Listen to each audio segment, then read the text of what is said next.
Bertrand Russell once said that until the second decade of this century, and remember that by that time he was in his 40s and had done virtually all the philosophical work for which he's really distinguished, he regarded language as transparent. That's to say, as a medium he could simply use without paying particular attention to it. Much the same must be true, I think, not only of other philosophers, but of writers of every kind, novelists, poets, and so on. It's only in this century that the enormous self-consciousness about language, which we now take for granted, has developed. In fact, it's become one of the most prominent intellectual characteristics of our age. What's involved isn't just a superficial interest in words, but beliefs about absolutely fundamental matters. For instance, it's come to be widely believed that it's more than anything else the particular power of abstract thinking made possible to us by language that enables us to conceptualize and cope with innumerable aspects of reality which are not present to us, and thus to relate ourselves to the world in the way we do. Many believe that it's this, more than anything else, that differentiates us from the animals.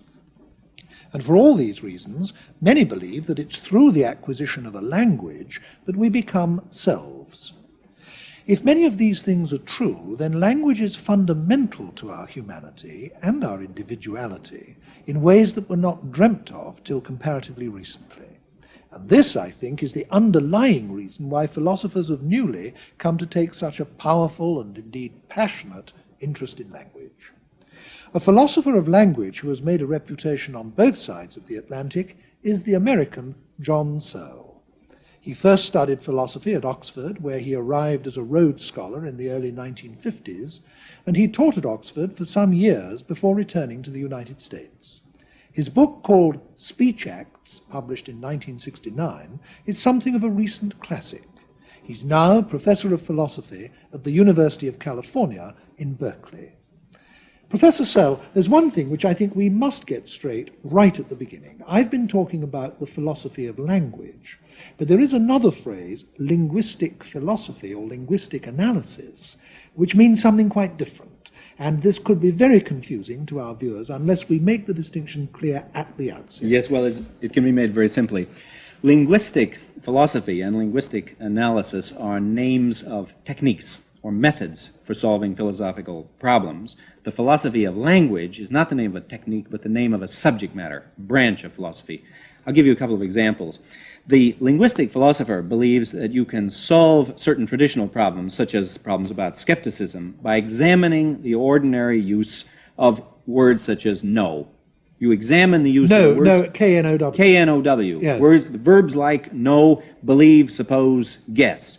Now, that would be a problem that the linguistic philosopher would work on. The philosophy of language is the name of a subject matter within philosophy, and there the problems are such things as how do words relate to reality? What is the nature of meaning? What is truth, reference, logical necessity? Those are problems in the subject matter of the philosophy of language. Now, obviously, philosophers of language like yourself, regard language as being absolutely fundamental to human life and human thought and so on. I tried to explain just now in my introduction to this discussion some of the reasons why, but I think it would be especially interesting to hear from you as a professional in the field, your reasons for regarding language as being as central as you clearly do regard it as being. Well, I think to begin with, it's almost bound to be central to philosophy. Philosophy is, in an important sense, a conceptual inquiry. But quite apart from philosophy, I think language is crucial, for some of the reasons you were suggesting, crucial to an understanding of human beings and human life. We tend in a pre-theoretical way to have the idea that words are, as you said, transparent, quoting Russell, and that we can just apply them. We just name our experiences and our social relations. But in fact, when we begin to investigate, what I think we find is that those forms of experience, those forms of social relation that we regard as characteristically human would be impossible without language. That language really is what distinguishes us more than anything else from other forms of animal life. I'll give you a couple of examples. Wittgenstein gave a very simple example to illustrate this about experience. It might seem obvious that our experiences just come to us independently of any language, but what Wittgenstein pointed out was a great many of our experiences would be impossible without language. And he gives this example. He draws a triangle, and he says, now see this as apex and that as base. And then he says, now see that as apex and that as base. And you'll find you have a different experience. I mean, it's just, I've named two different experiences that you can have. But the interesting thing is they're not experiences my dog can have. Not because he hasn't got the optical apparatus, but because he hasn't got the conceptual apparatus. The words, one wants to say, are part of the experience. Now, that's a trivial example, and one could give lots of more grand examples. I mean, let's take the following. La Rochefoucauld said, I forget where, that very few people would fall in love if they never read about it. And I think there is a real underlying truth in that, and that is that categories like love and hate themselves influence the experiences, that our concepts determine, or at least shape, our experiences, that it would be impossible to have the experiences that we have without the linguistic categories we have. In other words, our experience of the world doesn't consist of the world as a lot of independent objects to which we as human beings then attach the labels of names, i.e. words. What you're saying is the objects don't exist separately from the words, that the words enter into the very structure of our experience. Yes, now let me see if I can say what I think you're driving at. It would be this: not that language makes the world. That's the kind of subjectivism that I wouldn't want to accept, but rather something like this. What counts as an object, what counts as reality, is a function of the system of representation that we bring to bear on reality, namely language. So the world doesn't come to us all sliced up into objects and experiences. What counts as this object, or the same object, or as a book, or a table, or a glass, that is a matter of the categories that we impose on the world, and those are linguistic. Would you say that this is true of, say, an everyday object? Now, I'm holding here a glass of water, and I'm having the simple experience of seeing a glass of water. Now, for me to have the experience of seeing a glass of water, it's not enough for me simply to be having certain visual data. I've also got to have the concept glass and the concept water. Precisely. And I've got to be able to locate this experience as coming under that concept. And therefore I couldn't have the experience of seeing a glass of water without some linguistic equipment. That's the point I'm making, precisely that.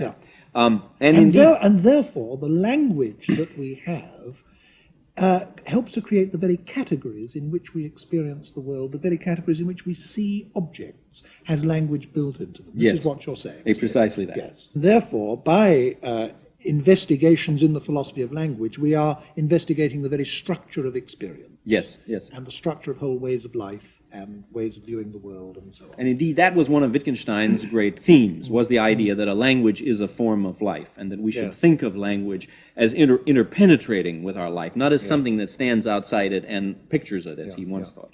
Now, another thing I said in my introduction to this was that this enormous self-consciousness about the use of language is something that characterizes this century.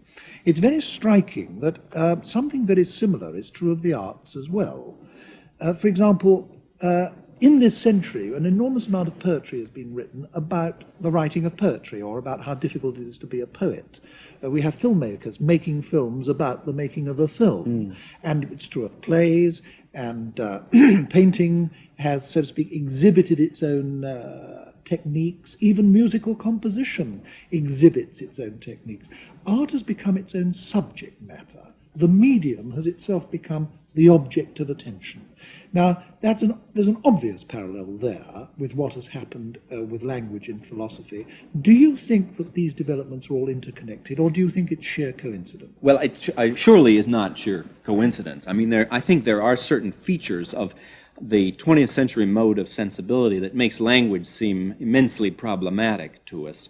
But let me disagree with one thing you said. It isn't that philosophers have suddenly discovered language in the 20th century. There's a lot about language in Locke, devoted a whole book of the essay to it. There's a theory of language in Hume, and indeed back to Plato in the Theaetetus there are theories of language. So it isn't something we've recently discovered, but the point I think you're making, and I entirely agree with it, is that language has come to seem problematic. It has come to seem, to use your the quotation from Russell, not a matter of transparency. It isn't something that we can see right through to the world. It is itself a problem, and I think that has a great deal to do with the something like the tremendous loss of confidence, the decline of rationality that occurred at the end of the 19th century. It's, one doesn't know quite how to date the rise of modernism, but it is part of modernism in the arts, and surely it can't, as you say, it can't be just coincidental that the same awareness of the complexity and the problematic character of language exists in philosophy. Contrast Mill with the later Wittgenstein, and I think you see the break that I'm talking about now. You're stressing then that self-consciousness about language, in fact, goes back quite a long way in philosophy, probably further than it does in the arts, in poetry and so on. Now, what were the specifically philosophical developments that brought it to a head in this century in the way that it... Right. Well, now that is a marvelously complicated subject. Let me pick out a couple of strands in that. First of all, there's a historical development. Descartes, over 3 centuries ago, asked this basic question in philosophy: what is knowledge? How is knowledge possible? And I think if you take that question very seriously, and we have in philosophy, that has been the central question for the centuries after Descartes, eventually that leads you to what will, I think, almost inevitably seem a more fundamental question, namely, how does our mind represent the world at all? The question of what is meaning has come to seem prior to the question, what is knowledge? And there's certain specific historical features that led to that. Particularly, I would say, the work of Frege in the 19th century, the German philosopher and mathematician, and the work of Russell in the early 20th century. And both of them were engaged in an investigation of the foundations of mathematics and the nature of mathematical knowledge, and they were led to develop certain theories about the nature of linguistic representation. In order to answer questions about the nature of mathematics and what goes on in mathematical statements, they were led to fundamental questions about the nature of statement making. Well, how? I mean, what is the connection between mathematical knowledge, which would seem to be purely abstract and carried out in Greek symbols and so on? What is the connection between that and ordinary statements of the kind that philosophers now analyze? Well, there are numerous connections, but one basic connection was what is the nature of mathematical truth. And both Frege and Russell argued that mathematics was really an extension of logic, that the statements of mathematics were true in a sense by definition, and in order to develop that, they needed a theory of truth and a theory of logic, and already now we're in the philosophy of language when they began to develop that. So in other words, it's investigation into truth, which develops into an investigation into meaning and hence an analysis of statements, sentences, and so on. Historically, I think it went that way. How did we get from Russell at the turn of the century to now? I think we can identify several lines of development, and oddly enough, Wittgenstein tends to play a crucial role in more than one of them. There's one line of development that goes from early Wittgenstein through the logical positivists like Carnap, and I think one would include Russell's work in this line as well, up to the present day in the works of philosophers like Quine and Davidson. Now, in that line is mostly concerned with the relationship between meaning and truth. And the crucial question tends to be, what are the truth conditions of an utterance? They are mostly concerned with conditions for establishing or determining the truth of sentences, and obviously this line will be more closely connected with the philosophy of science. Now, another line, which is the later Wittgenstein, and also the work of philosophers like Austin and Grice, and I think I would include myself in this, is more concerned with questions of linguistic use, with language seen as a part of human behavior. And the crucial question there is not what is the relation between meaning and truth, but what is the relation between meaning and use, or meaning and the intentions with which a speaker makes an utterance. Now, those are two lines that I see developing. I don't want to give you the impression that they're completely independent. No, they overlap and intertwine and interact in all sorts of ways. But then there's a third line that has come to seem very prominent in recent years, and that is the science of linguistics, of which Chomsky's name is the most prominent among contemporary linguists, has come to interact with philosophy in ways that were not the case until really quite recently, until after 1957. You've made so many important points at once, Professor Searle, that I think it will be helpful if I sort of, so to speak, recapitulate before we start moving ahead. we're considering language, this amazing phenomenon of words and utterances and noises that is so fundamental to our humanity and to the way we cope with life and see the world and everything. Now, you might say there are two main ends to this process. There is the relationship of language to the world, the relationship of language to its objects, to all the things in the world that we talk about. And there is also the relationship of language to the language user. So this gives, as it were, two lines of development in the history of the subject we are considering. One lot of people have concentrated on discussing the relation of words to their objects, and what that leads them to do is to analyze sentences and statements. It leads them to consider above all else the question of under what conditions can statements be said to be true or false, and that leads them to develop formal criteria of truth and so on. That's one line of development that you mentioned, and you named Russell, the early Wittgenstein, Carnap and Davidson as being the main people in that line. And Quine, of course, yes. Now, the other line of development is interestingly different from that. That considers the subjects of language, not the objects of language. In other words, the human beings using language. And the questions there are about their intentions. What are they using language for? What are their purposes? And now you didn't say who the main people in that line of development were, but I take I did. A later Wittgenstein, Austin, and I would include de Grijs and Strawson and other people as well. Yes. And so those are the two main lines of development of the philosophy of language, and then as a sort of third, you threw in Chomsky and I didn't throw it in; it comes charging in. It comes charging in. Well, right now we've so to speak we've got that sketch map of the field. Right. Now, for clarity's sake, let's take these one at a time. Now, let's start by discussing the school of thought that is interested in the relationship between language and its objects. In other words, to use the most famous phrase, words and things. Mm-hmm. Can you unpack that a little? Well, let me. Should I do it by way of telling you something about the central figures? I think perhaps that's one way to go about it. Yeah. Well, an epoch-making book in this field is Wittgenstein's Tractatus Logico-Philosophicus, and he there articulates a very powerful theory of language. That language sentences consist for him consist of being in effect pictures. They're conventionalized pictures of facts. Not that they actually look like the fact, but that the relation between the way a sentence represents and the way a picture represents is structurally quite close.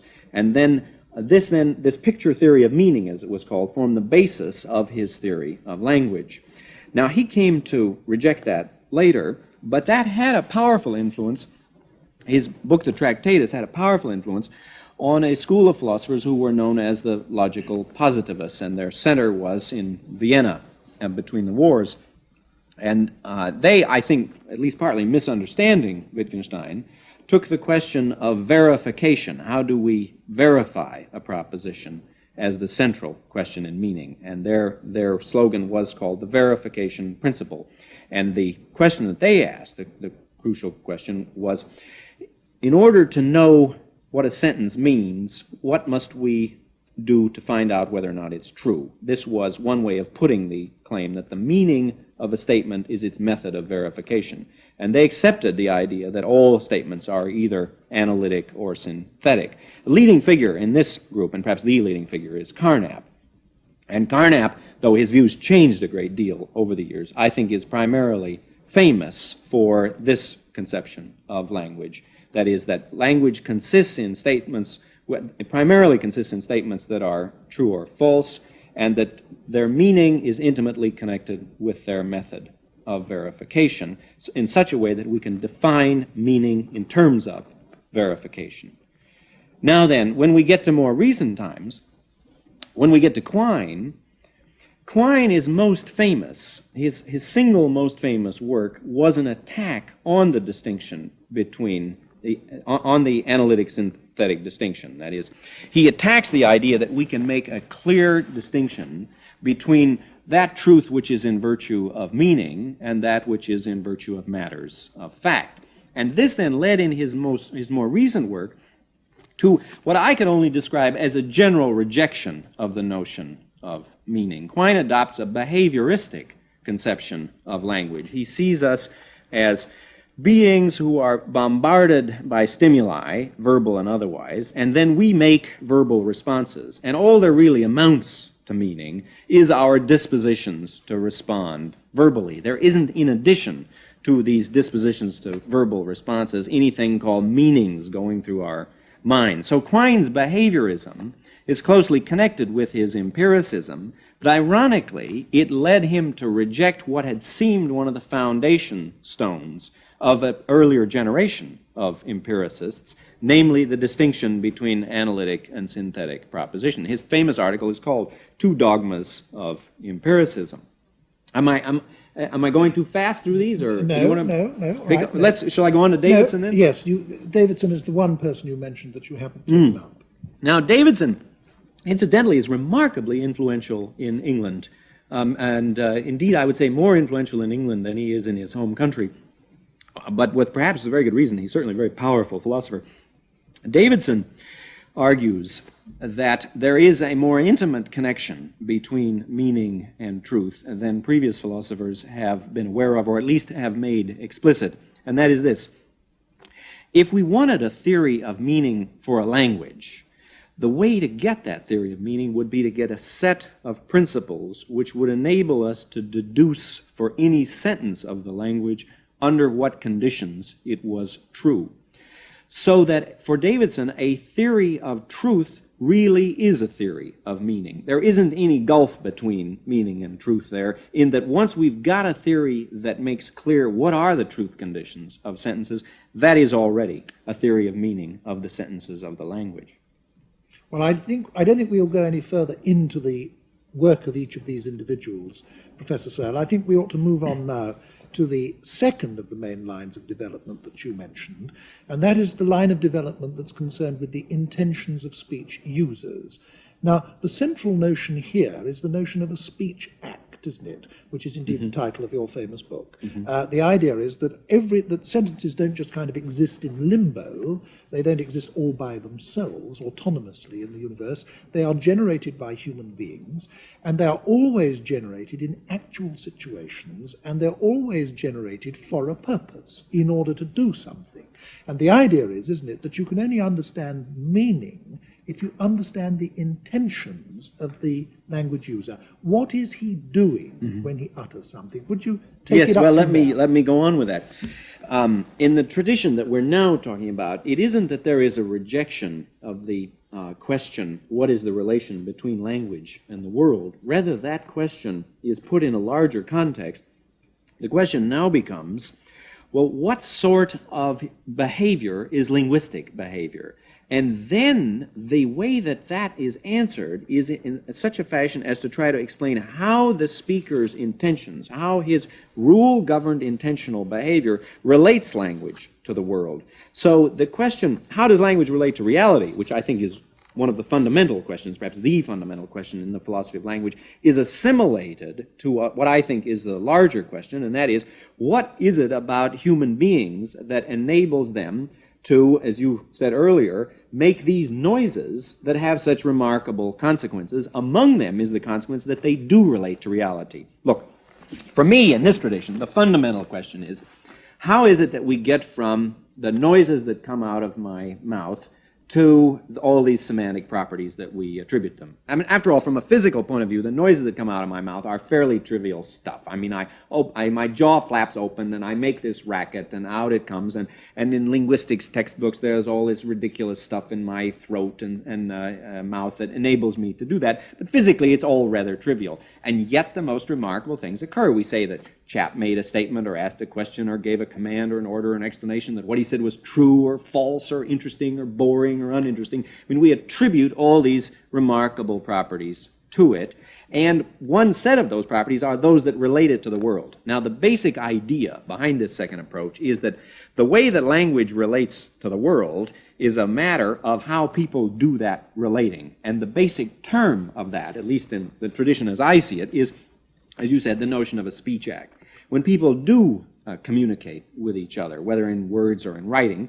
They perform a series of acts that we have names for, such as making statements, asking questions, giving orders, commands, apologies. Austin, incidentally, claimed that he could get a list of about 1,000 such verbs and verb phrases in English.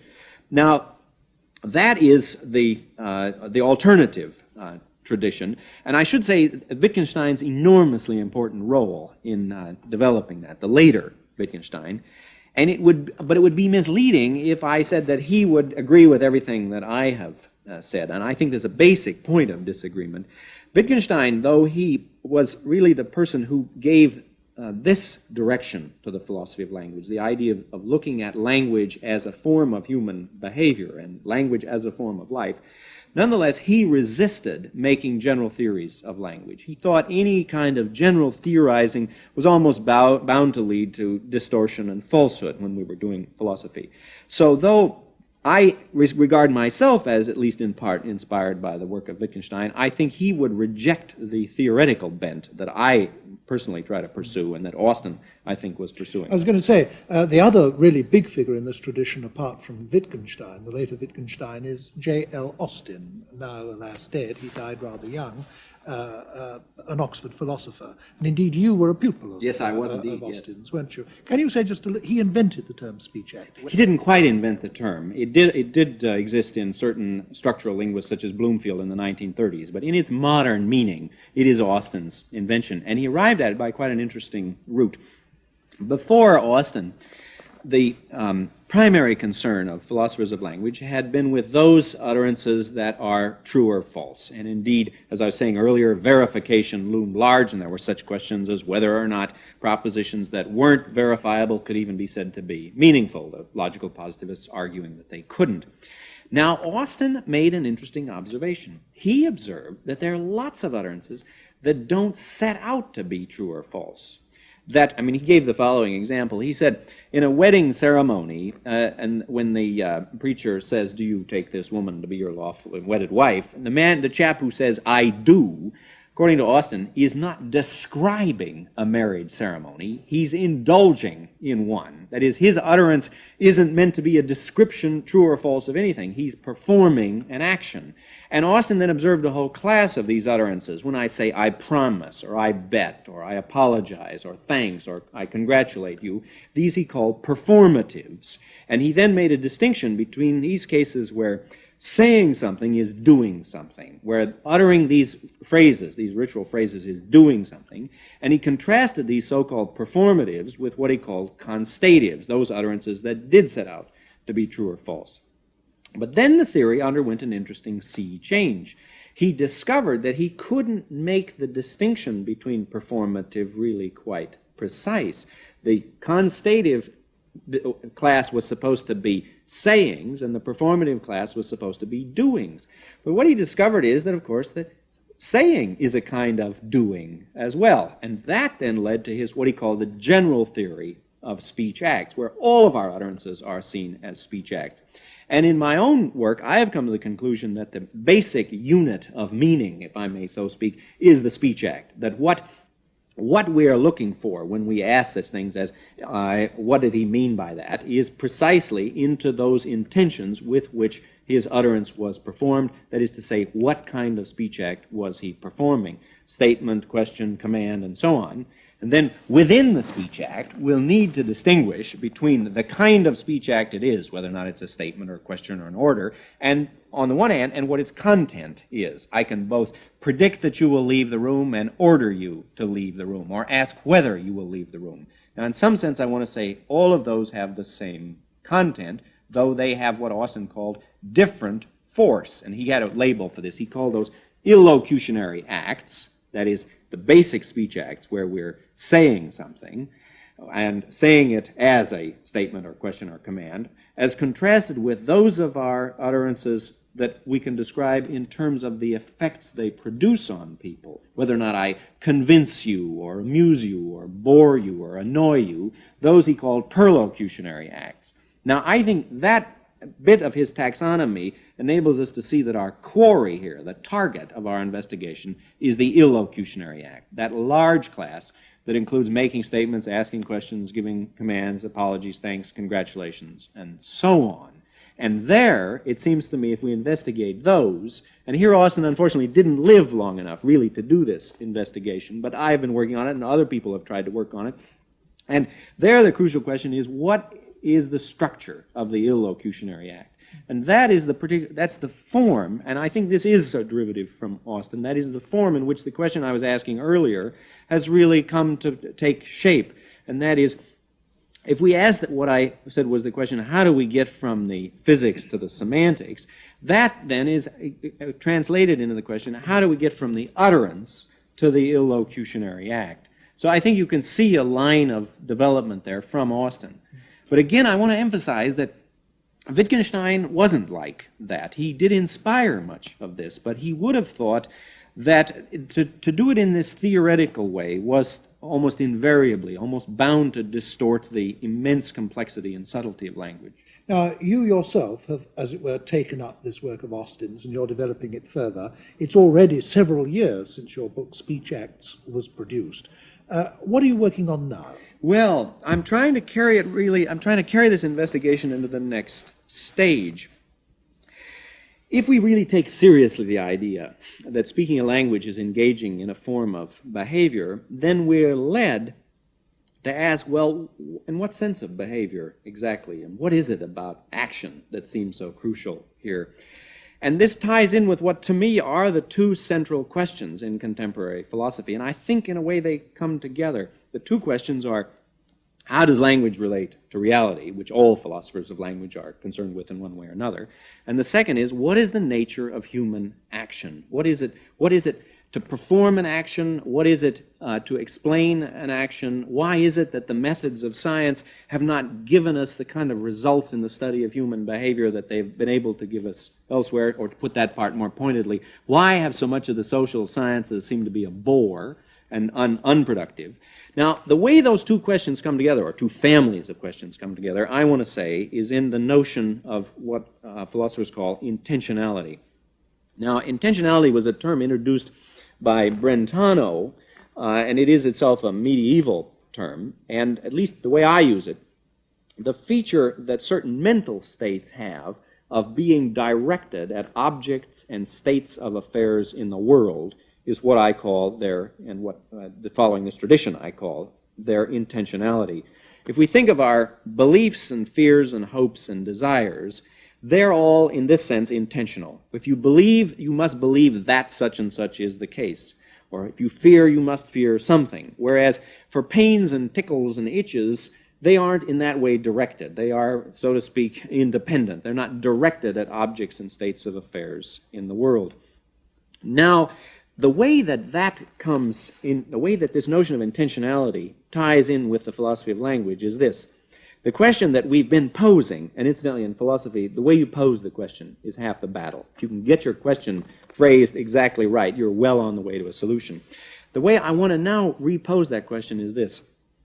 Given that our mental states are, so to speak, intrinsically intentional, they can't help but be directed at objects and states of affairs in the world. The question is, how does the mind impose intentionality on objects that are not intrinsically intentional? Because the noises that come out of my mouth, as I was saying earlier, they're just noises. The marks that I make on paper, the pictures that hang on the wall of a museum are, after all, again, just physical objects, bits of canvas with paint splashed on them or painted on them. And now we want to ask, how is it that these fairly trivial, middle-sized physical phenomena acquire this remarkable capacity to represent the world, and represent it in these different illocutionary modes, to be statements or questions or commands or pictures of Brian McGee or of the Battle of Hastings?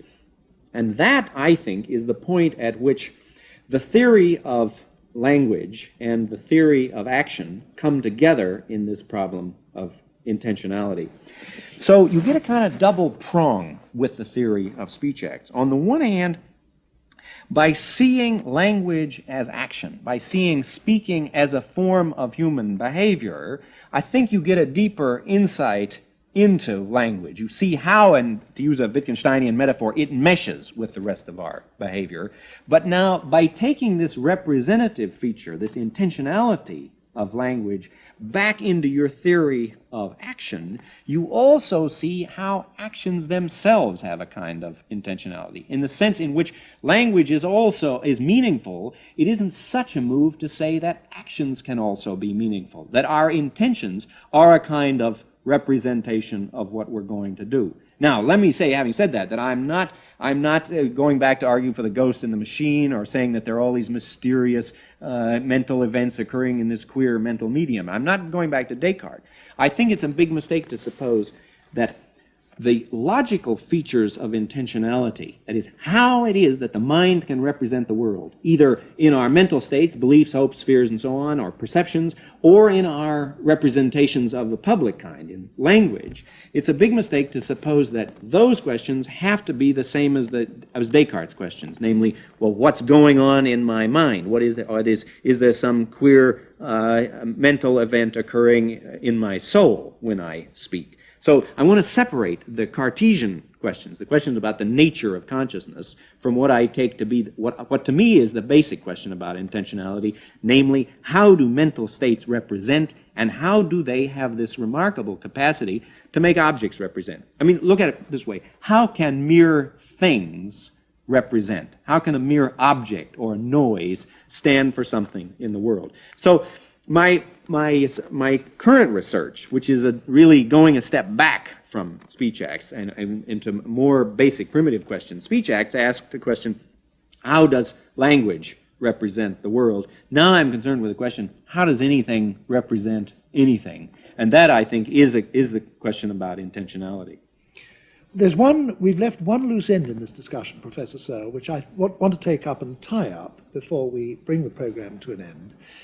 When you were earlier on sketching out the whole state of the subject, you mentioned linguistics, and in particular the work of Chomsky, as being an important feature in the landscape. I think I must ask you, before we do finally conclude, to say just a little bit briefly about him. Yes.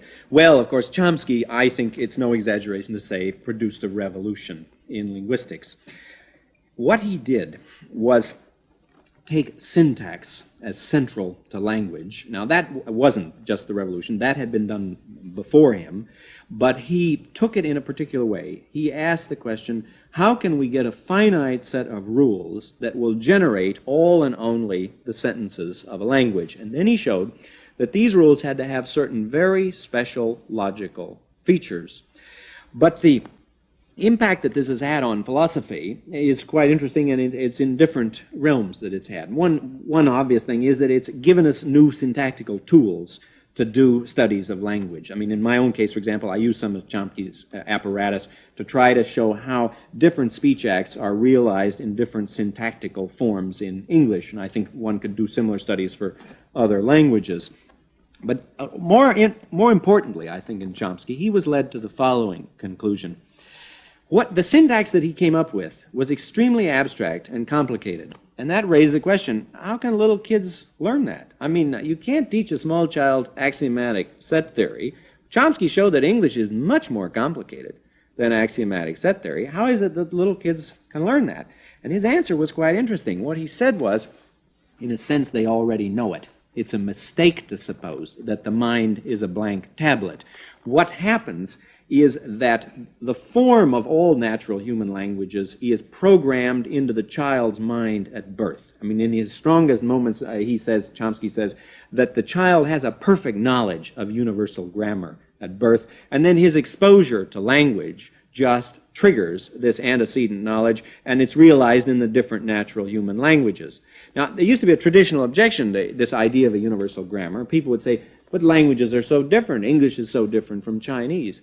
Chomsky's answer to that was that though they're different on the surface, they have a common underlying or deep structure, and it's that which is programmed into the child's mind. Now, that seems to me Chomsky's positive contribution, and I think it really is remarkable. But there are, I think, certain limitations, and those limitations have to do with the present disarray in linguistics. Chomsky sees man as essentially a syntactical animal. he never asks such questions as, well, what are these syntactical forms used for? And his notion of syntax is that the theory of the syntax of language must be stated in purely syntactical terms. That is, we're not allowed to say what these forms mean or how people are supposed to use them. And Chomsky has actually denied what seems to me to be true, namely that the purpose of language is communication. He doesn't think that that's the case. I mean, he thinks that he thinks it's expression. Well, that's right, and that language, the essence of language is syntax, and that we have the syntax programmed into us, that we are, as I said, syntactical animals. Now, I think that leads to a certain limitation in his research. I think that the most interesting questions about syntax have to do with how form and function interact. And I want to ask the question, what are these syntactical forms for? Language, for me, is to talk with and to write with. So I want to say that the study of the syntax will always be incomplete unless we get a study of linguistic use. Now, it's a factual question. I mean, the research in the end, in the long haul, it might show that he was right and I am wrong. But my gut feel is that we will not get an understanding of syntax of language and how language evolved without a conception of what human beings use language to do. And that's back to speech acts. Well, Professor Searle, you've given us an excellent survey, I think, of what the present situation is in the philosophy of language and also how it developed out of the past. Would you, and I put this to you as my very last question, would you conclude this discussion by hazarding some informed guesses about how it's going to develop in the immediate future? Yes, I'll try. I left my crystal ball in Berkeley, but I'll see what I can do without it. First of all, I think linguistics is now such a booming subject that that's bound to continue, partly because it's so well funded. And I think linguists and philosophers are going to find each other useful. I mean, we're interacting more than we did in the past. I find myself speaking at linguistics conferences and inviting linguists to come and speak in philosophy conferences. So I think, though the Chomskyan paradigm has broken down, there isn't the kind of unified development of linguistics as a science that there once seemed when in the heyday of Chomsky's paradigm. Though the field is in kind of a mess, it seems to me that is going to continue. I mean, that the field will continue to develop. Linguistics will be a source of enormous usefulness for the philosopher of language, even though, of course, the direction of the interest that the linguist and the philosopher has are different. The linguist's interest is factual, empirical. He wants to know what are the facts about language. The philosopher really is more conceptual. He wants to know how is meaning and communication possible at all. His question, to use old-fashioned jargon, is transcendental. It's not just empirical. So that's one thing that I think will continue. Now, another thing I think is really having a kind of a boom in England and in certain parts of the United States now is the work of Quine and Davidson, and especially Davidson's idea that you can get a theory of meaning by way of a theory of truth. The thing that is so appealing about that is you get well-defined questions. I mean, you get questions that you can state using the apparatus of modern mathematical logic, and you get the sort of questions that Austin liked, incidentally, questions where cooperative group effort could produce results. So I think that vein is by no means worked out. We're going to see a lot of interesting work done in the Davidsonian tradition. And finally, I want to say that the kind of stuff I'm interested in, I think, is going to continue to interest people. And I'm quite interested to see that on the European continent, where for so long there seemed really a kind of iron curtain between the way they did philosophy and the way we did philosophy. I mean, French and German philosophy seem so different from Anglo-American philosophy. They're now getting more and more interested in precisely this aspect of language that we've been talking about. So I see at least these three strands of work going. Post-Chomsky, and of course I'm including Chomsky himself in what I call post-Chomsky linguistics, will continue to develop. I see more and more work going on in formal semantics of the Davidsonian kind, and I think a lot of useful work is going to be done there. And then I see these problems about language usage and intentionality. That seems to me a very rich field. More and more work in the Searlean kind as well. Thank you very much, Professor Searle. Thank you.